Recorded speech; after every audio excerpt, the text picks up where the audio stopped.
how Bollywood is very different from Hollywood in terms of target audience, shooting techniques, and maybe in terms of a lead cast. How it's very different from these.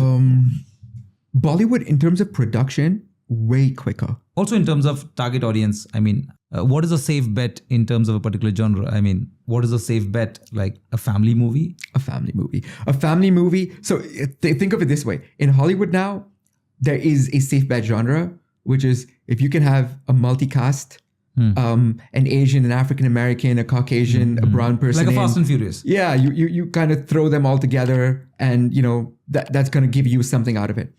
In Bollywood, it's the complete opposite. In Bollywood, it has to be family related.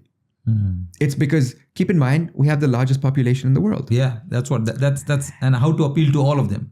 And the majority of that population is uneducated till today.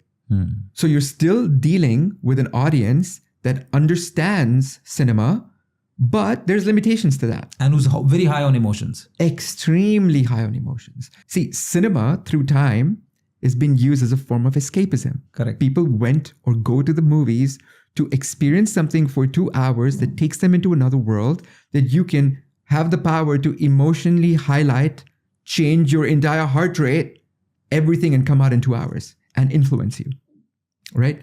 Bollywood, post-World War, went through that phase where they say, hey, you know what? There's a family thing happening here. So the dancing and the singing was a way of, just like the musicals in Hollywood, a way of escapism. Look at what's happening now. Yeah, I mean, each movie had about 7 music album. Right. And look at what's happening now.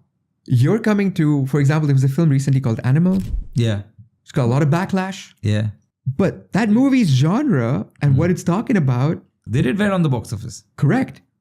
But if you would have put it on paper, I would have probably been like, hey, are you sure this is going to do well on you get what I mean? It's because it shows an Indian macho man in a way that you don't want to see an Indian macho man today. It's everything that's going wrong with the country. You're having rape cases through an entire country where you're showing violence on one side is glamorized. But don't you think that the films also have evolved? Like it started with single screen, then it went to multiplex, and now OTT. Of course. I mean, the single screen was only to present the cinema.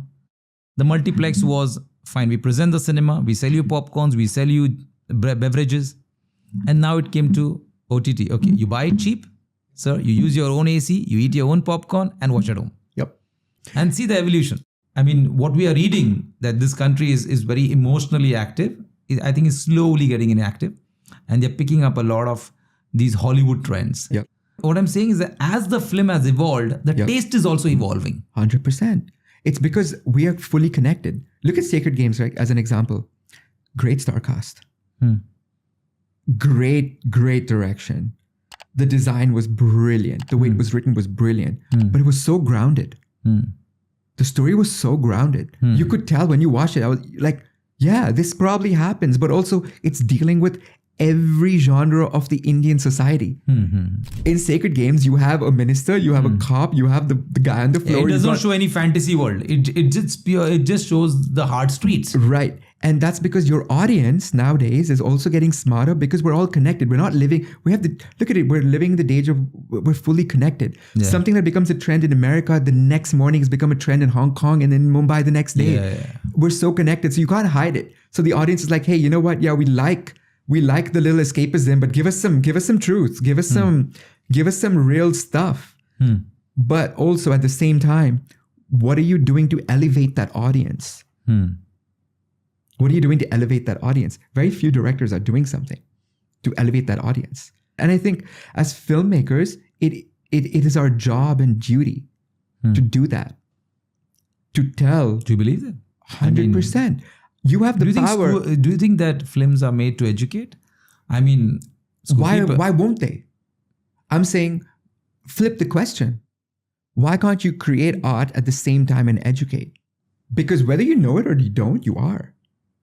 Okay, but I mean, there are schools to educate. I mean, why do we need films to educate? I mean, if schools could educate, here's the thing. I love that you said that. If schools could educate, we wouldn't need films.